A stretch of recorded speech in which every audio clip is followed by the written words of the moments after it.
Are you questioning your reality? Do you feel gaslighted? It's not you, it's the media. I am Suchitra Vijayan and I'll be joined by Bhakti Sringarpure and Madhuri Shastri to eviscerate the propaganda, set the record straight, and offer much needed moral clarity. Tune in each week. It's not you, it's the media, a podcast by the Polis Project.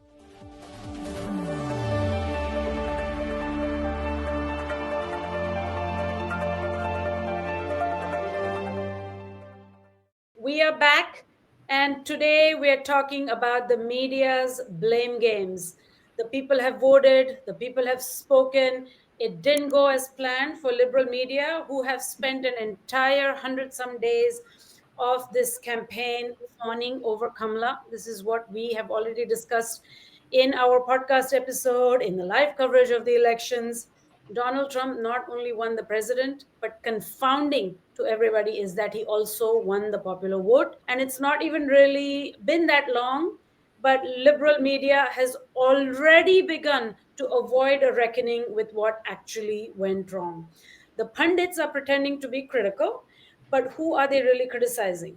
Can liberal media hold back on blaming Muslims, Latinos, black men, Gen Z, progressives, Jill Stein? Who else is on the list?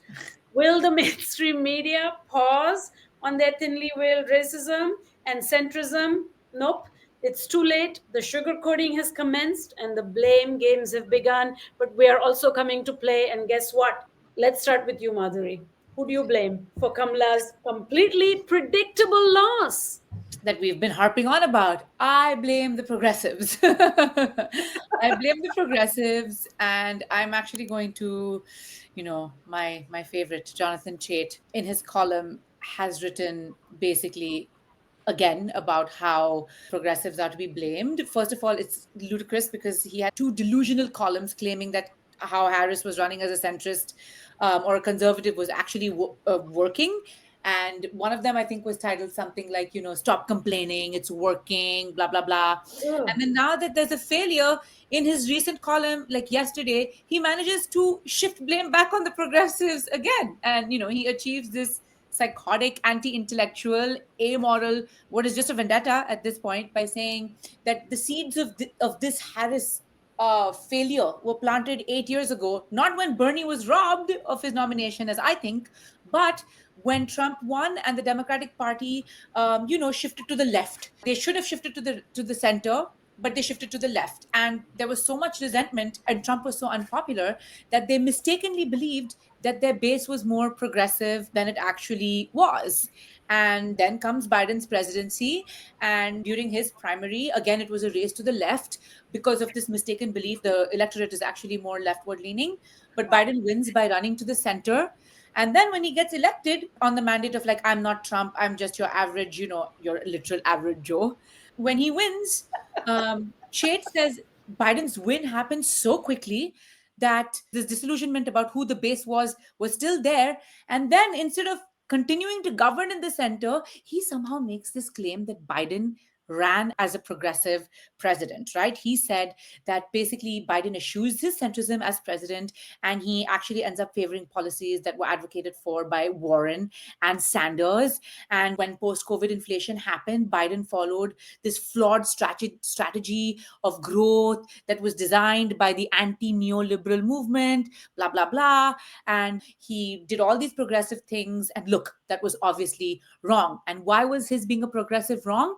Because Kamala couldn't distance herself from those progressive narratives. So when she correctly, in his estimation, runs to the center, she's not able to explain her leftist record.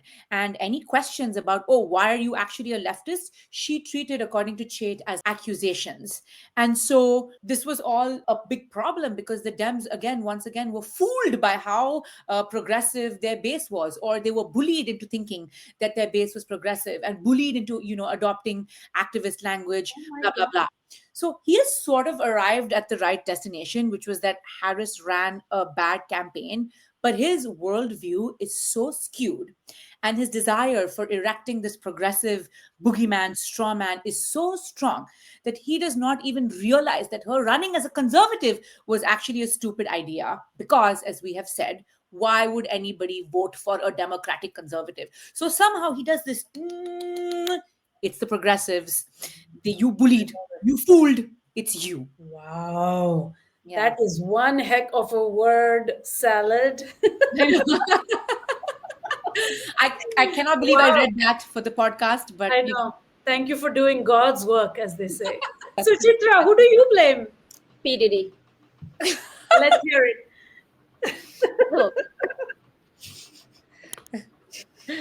look, I think what we're really looking at is a time when vast majority of the Democratic base were absolutely clear and articulate about what they wanted. So I want to actually go back, and I think it's Owen Jones who tweeted that how he's in New York and he got on the back of this taxi and his immigrant cab driver voted for Trump. And my first response was like, pathologize your white voters. Who are Trump's voters? Vast majority of white men and white women across class and economic hierarchies have voted for Trump. And what we're really getting is op-ed after op-ed, commentary after commentary, telling us that it's the fault of Latino men, it's the fault of black men, it's the fault of students, it's the fault of Muslims and Arabs who you didn't even allow a place to have a conversation with. right. So there is just an entire spectrum, of underdogs that are now the scapegoats, without really interrogating the reality of American presidency. So this is a mercantile presidency. It's a flawed electoral system. Mhm. And then every time we've needed a win, we've relied on the backs of brown and black and other progressive communities to bring the Democrats a win. And in reality, despite all of this, you keep throwing them under the bus over and over again. The ultimate insanity around, there were all these tweets, and it is just so hilariously stupid to me because all these tweets were saying, once you get deported, now you'll know you're going to be punished for voting for Trump. This is so stupid. First of all, undocumented workers cannot vote. Okay, so who are you directing your rage to? All you're showing is that you are the most racist liberal Democrat on planet Earth. Okay. Undocumented workers do not get to vote. They deal with the effects of who you vote for, essentially. Americans vote for. Yes, within that, there is some sort of statistic saying Latin Americans voted overwhelmingly for Trump. There is a statistic showing a lot of Muslims voted for Trump. And you know what? No matter how many Latin Americans, Muslim Americans vote for Trump, it still never, ever, ever overrides the majority of the white people who do the voting. I'm sorry.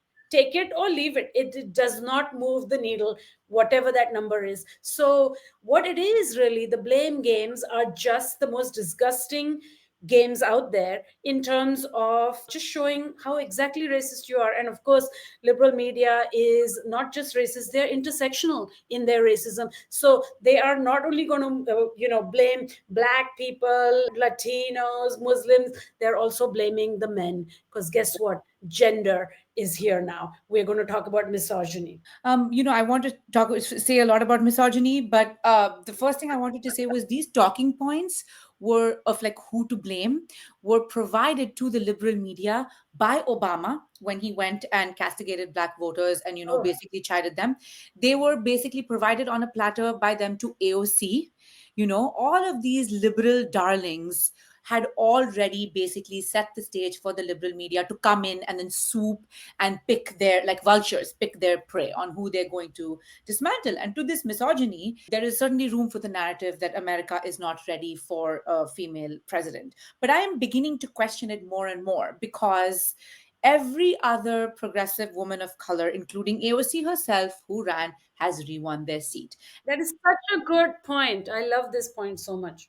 Thank you. And this includes Rashida Tlaib, Ilhan Omar, all these progressive women of color have won their seats. So what do we mean misogyny? It is really seeming a little bit of a cop out to me at this stage. That said, misogyny exists, Sure. racism exists, but I don't think it came out to play the way the media blame games are going to. Oh, I certainly don't think that the 13 million Democrats who didn't show up to vote for Kamala didn't show up because she was a woman or because she was a black. I don't even In think. fact, those people are excited about that. Those are exactly the people who are excited by those types of representation Yeah. first and all those things, No, I think, okay, let's also kind of go into the idea of why are we discussing this? We're Yeah. discussing this because here is a Democratic Party giving alibi for its failures for the future. Yeah. Every time the Democratic Party fails, they have, I mean, I wish they spent so much time putting together the actual policy positions that they spend time putting together who to blame and who to kind of throw under the bus. And I think Mhm. one of the things we saw, and I really want to go back to the Hillary Clinton campaign, is that even today, when Hillary Clinton gets introduced, she gets introduced in all of these spaces, whether it's Columbia University, whether it is like these think tanks, whether she's doing an event with Malala, you know, she's introduced as the woman president we could have had, but we made a mistake. United States of America apologizes to you. I'm Of like, course. no, you ran a shitty campaign. You are a career liar.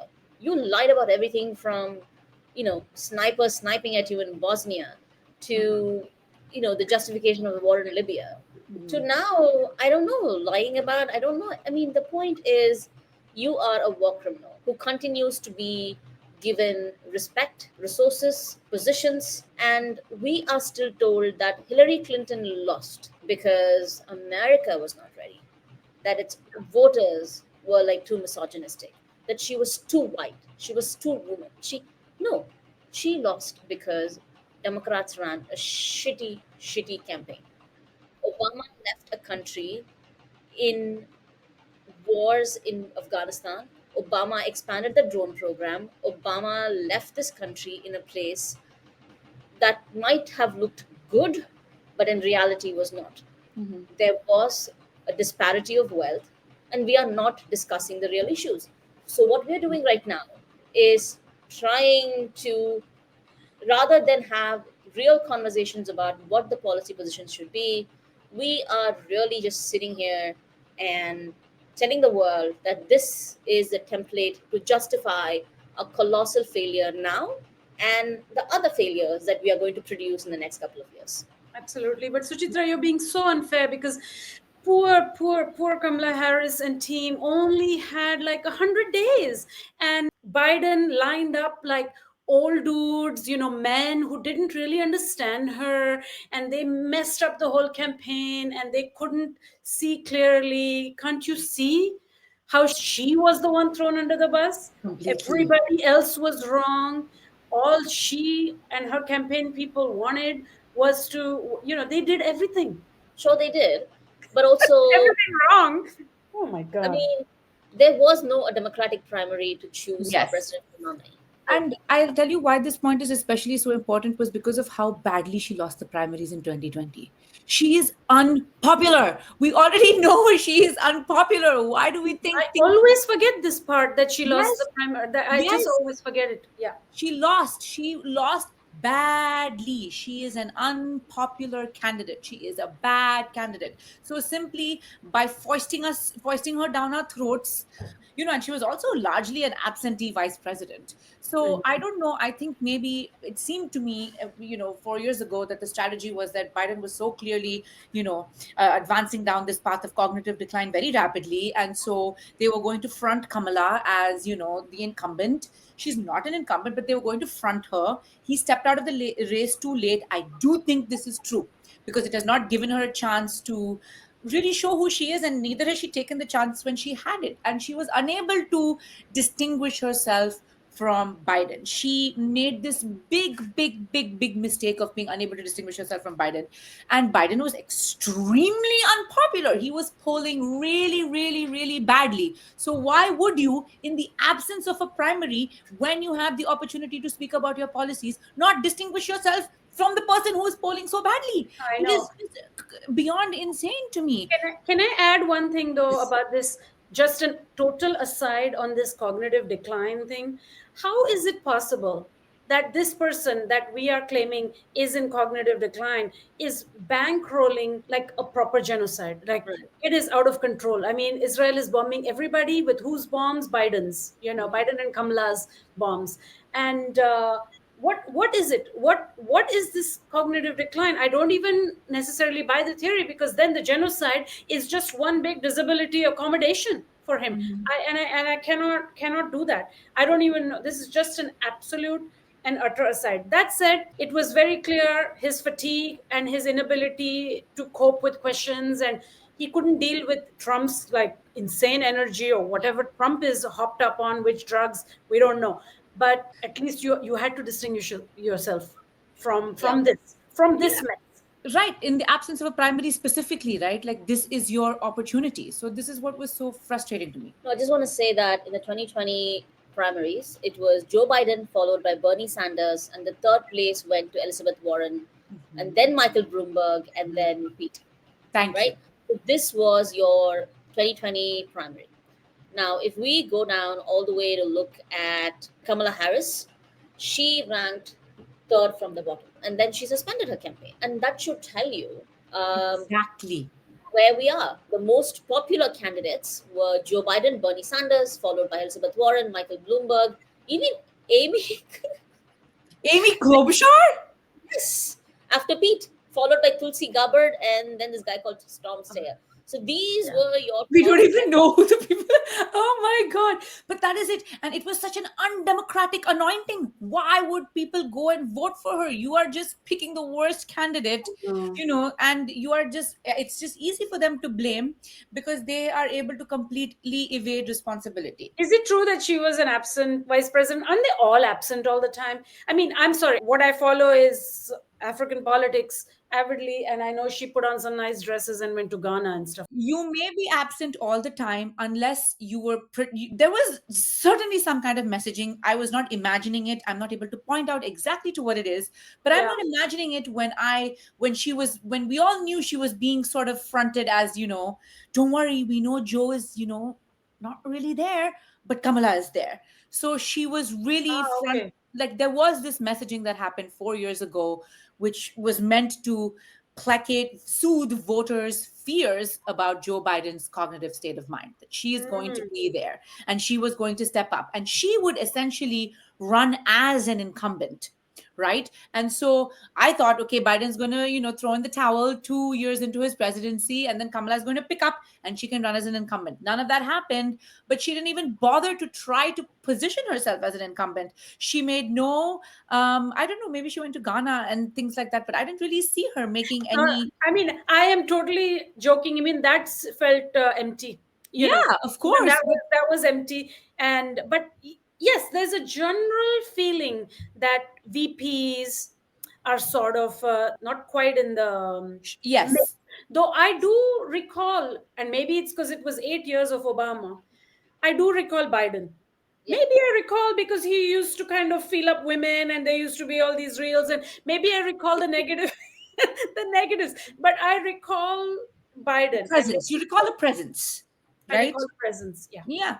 And we're all seeing Vance. We all know that Vance is also sort of being fronted as, okay, maybe Trump is completely like, he actually suffers from incontinence, but don't worry, we've got this young Tea Party Republican who is going to take over. So there is that fronting of the vice president, especially when we talk about ageism. Someone with like this crazy sick brains, even if you go with Donald Trump is stupid and he's just he's really dumb and he can't really speak English or whatever the stupid stuff they say about him, and he sucks, but with JD Vance we're going to get a totally different animal, and it's really terrifying actually. Right. Yeah. So I actually want to disagree on that. Two things. I think 2 points. One, I think the most famous Harris Okay. in the Biden administration was Maya Harris. I think at this point in time has sold more, I don't know, buttons and books and whatever. But I actually see JD, I actually feel the Republican Party has actually distanced itself from JD Vance. I don't think even Trump likes JD Vance. I feel there's a lot of even Trump says that, but vice presidents actually don't matter. Sure. He actually says this, right? Look, I think the thing with Kamala Harris is that, one, I just don't know what she stands for. Mm-hmm. I don't know Yeah, what she stood for as a absolutely. nominee running the primaries. I don't know what she stood for as a vice president, and I don't think I know what she stands for now after the vice being a vice president running for the presidency. Mm-hmm. And I think Yasmin Nair has a pretty solid essay that she wrote months ago, as soon as Harris announced her presidency, that Harris is going to lose, right? And one of the points that Yasmin makes is that there is no policy position. Like, I don't know what you stand for, which means that it's easy for you in opposition Yeah. because you lack. It's like the Twilight series, right? It's like all of the heroines of the Twilight series. You are so bland, you're so basic that every woman can identify you. Mm-hmm. But in I democratic know. politics, I concede to both your political thinking. I think it's much sharper and fine tuned than mine is, honestly. The only thing I'll say about JD Vance is he is in the house, in the whitest house, the white house. So damage can be unleashed as the years go by, and there's something about him that to me is a little bit more terrifying and a little bit more shrewd and a little bit more like there's a craziness to him that I actually don't find in Trump. also, let's not forget that the first presidency was full of incompetent clowns. This administration is coming to play. This is Yeah, going to yeah. be a far more stealth, far more nasty. He has a professional class whose entire expertise is to destroy, decimate. And so let's also understand that the first presidency was not expected. It was full of bumbling fools and incompetent idiots. And they still did a lot of damage, by Yeah, the way. that's what I wanted to say. They Yeah, did they so still did a much. lot of damage. So now I Yeah, have a I feeling if know, we have I know. an insurrection, Vance would be there in drag, breaking down stuff. I definitely do think that. I mean, I hear you, Suchitra, completely on the distancing from Vance, but my memory of the Republican Party is it doesn't matter. I think that one thing the Democrats could actually learn from them is how committed they are to their agenda and to their principles. They will back anyone. They backed Trump repeatedly. They have backed him three times now. They all know he's an idiot. They're not fools either. They all know, what he is capable of and what he is not capable of. And yet they have backed him every single time. So they might distance themselves now, but when the moment comes for them to back Vance, they will do whatever it takes to back them because their allegiance is to their agenda. It has Mhm. always been to their agenda. They have never cared, like the Democrats have, about who it is that is embodying that agenda. So even the distancing, I take your point, but I think they will throw their full weight behind him. And during a re-election campaign, they will continue to throw their weight behind him. They do not care. They care about abortion being outlawed. They care about tough immigration policy. They care about tax cut. They care about tariffs. They care about stacking the courts. They care about the long run policy in a way in which the Democrats could really afford to learn from them. Every single thing that Obama could have achieved in his first term, the Trump presidency went above and beyond to achieve with a coterie of bumbling idiots because all they care about is the agenda. They will Yes. stand behind anyone who embodies the agenda. This is Yeah. really my belief of them. Absolutely. And just to kind of pivot a little bit from this, I don't want us to not discuss. I want us to Sure. focus a little bit on the blaming of the third party candidate. Jill Stein kindly came on the Polis Project live stream. You both spoke to her.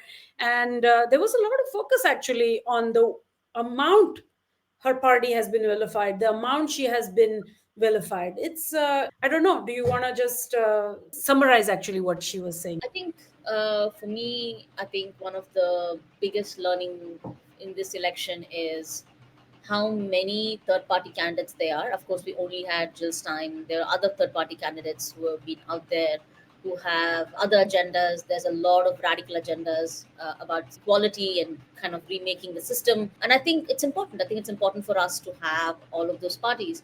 And I think in case of Jill Stein, I think the things that we really focused on with her was one, what does it mean for us to have a third party candidate and why should we have one? Second was, of course, really why did the vast sum of attacks against her, whether it was when she ran, I think she got 1.5 million votes the year Hillary Clinton ran. Again, she and Bernie Sanders were blamed. And then she very clearly broke it down and she said that no, votes are not for granted, you have to work for it. And then she said that it's one of the things that they're pushing for is to have enough votes in order for them to start contesting in state elections. Of course, that didn't happen because she actually got much lesser votes this time than in 2016. And I think finally, one of the things that she spoke about and made a point about was that the boogeyman of the Trump presidency and the coming fascism. And she very clearly said fascism is already here. Amazing. We are body slamming children, students now. We are treating people poor now. Fascism is already here. We are already treating the country's most vulnerable in a manner that is despicable. We are already capitulated to the billionaire class. So I think that really was a takeaway, and I think all of us just learned, just engaging with that view. And I think it also starts with Ruby Hamad's piece.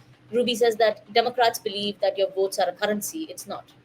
Yeah, absolutely.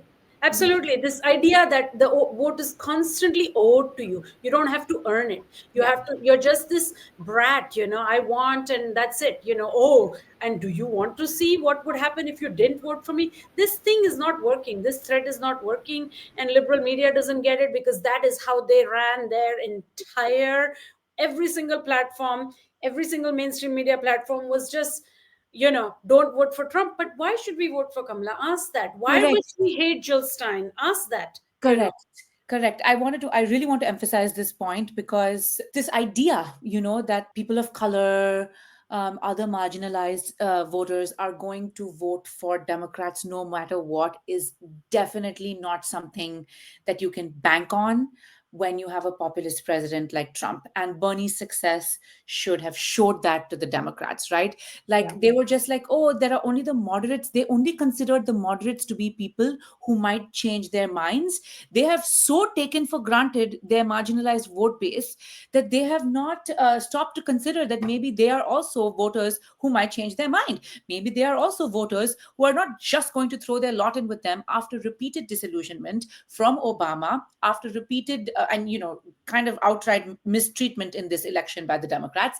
They did not look at them as voters who were capable of making a different decision. And this is a big, big problem. And it ties into this other aspect that we were talking about with Jill Stein at our live stream, as well as Ruby's piece, which is the two-party system is no longer something that feels tenable to much of the American public.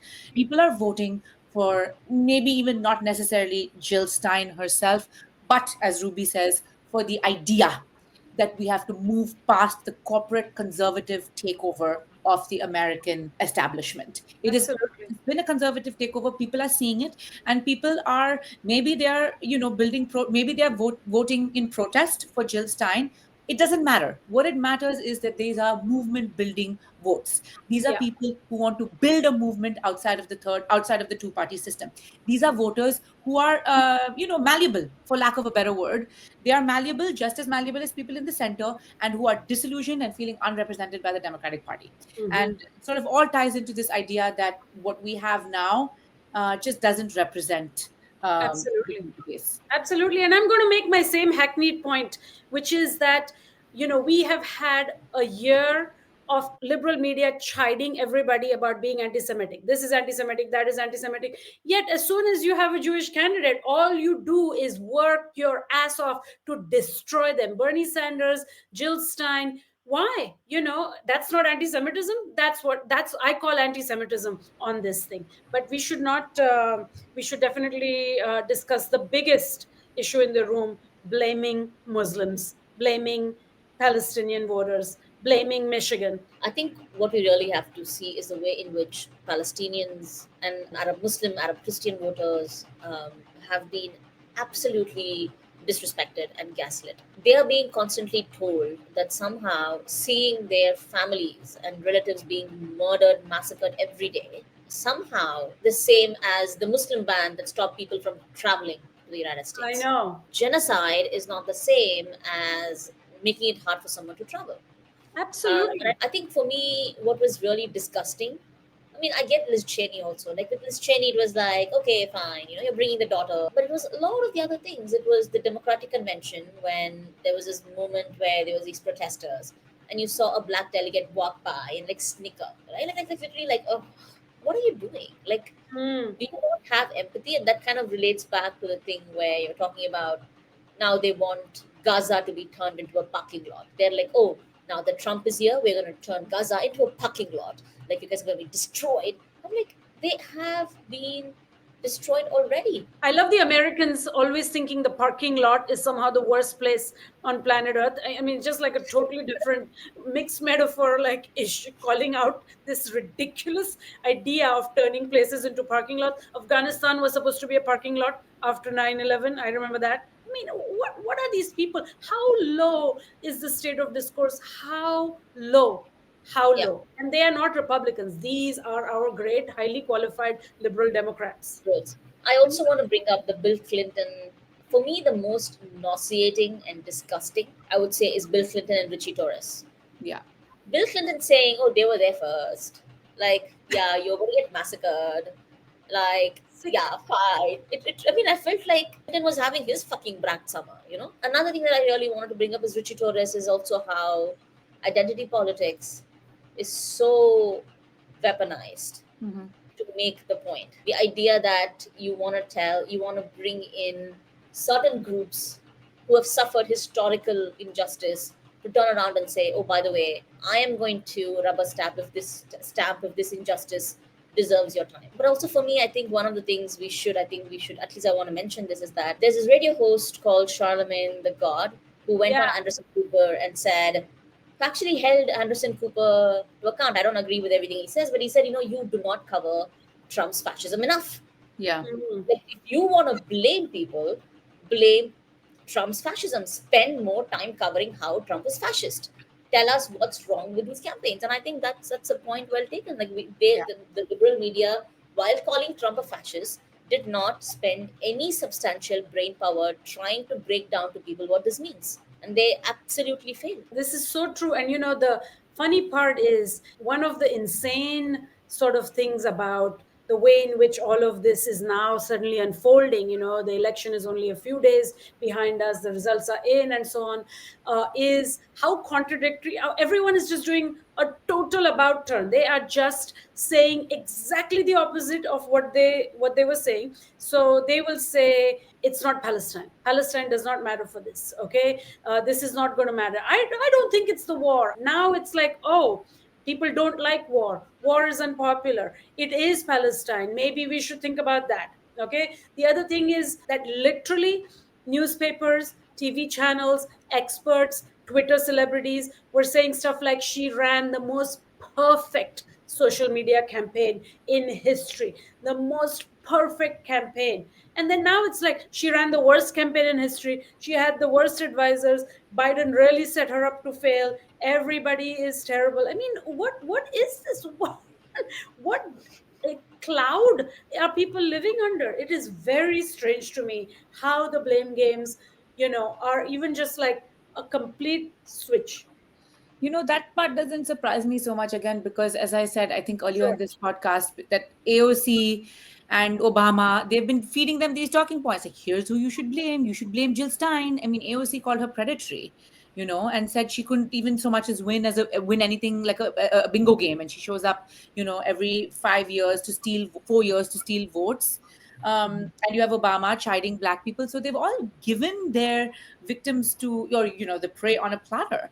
And so that has really sort of bothered me. And so this capitulation has not surprised me as much. And also just from like a different perspective, I think it always comes down to me to this complete inability of the liberal media and the Democrats to take any sort of accountability for their own failure.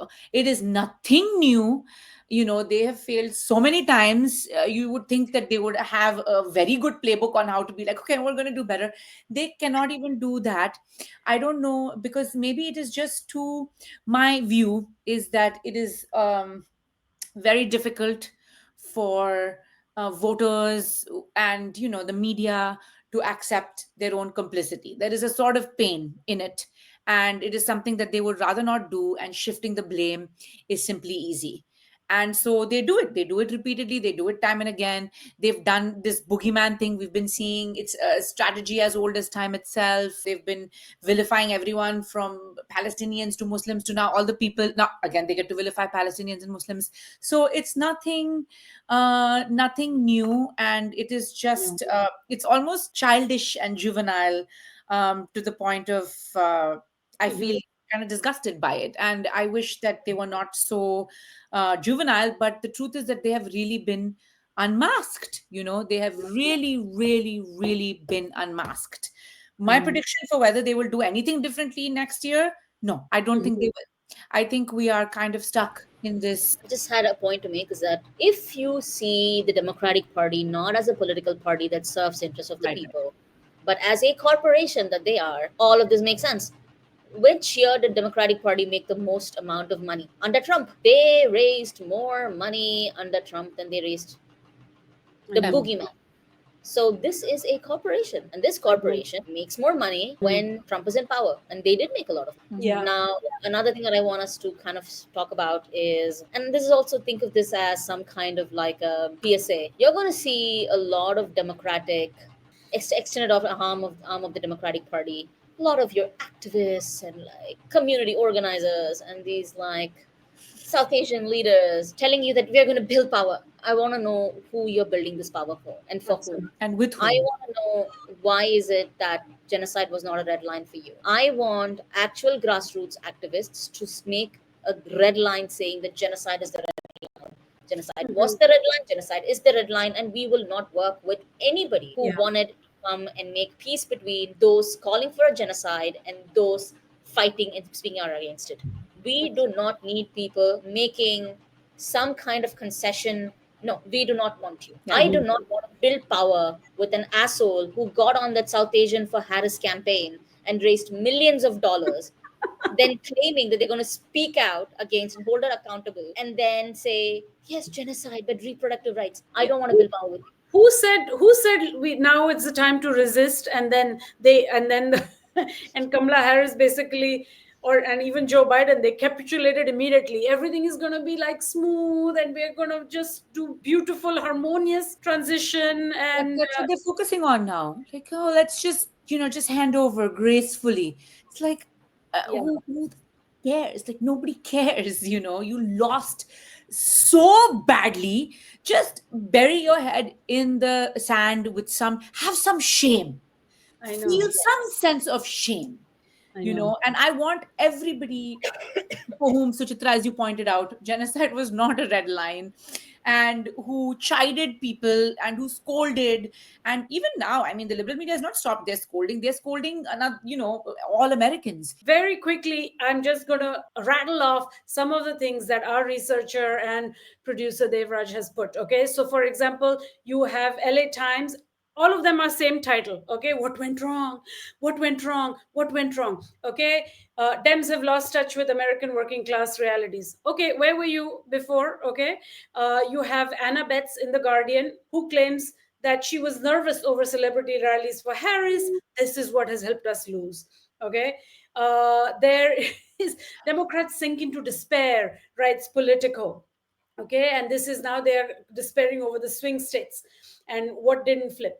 Then we have blame it on gender, says Katie Rogers of the New York Times. Why did Kamala lose women's votes, writes Al Jazeera. Katie Subramanian, Biden's baggage too heavy. Harris couldn't shake the anti-Biden sentiment that permeated much of the electorate. And then there's super racist stuff from the BBC as well, which talks about underperformance of Black and Latino men. And this is such a kind of a gross way to talk about it. But yeah, I mean, the list is long. Mainstream media is not helping itself. And, there is this hope that there will be a critical analysis, there will be a historical review.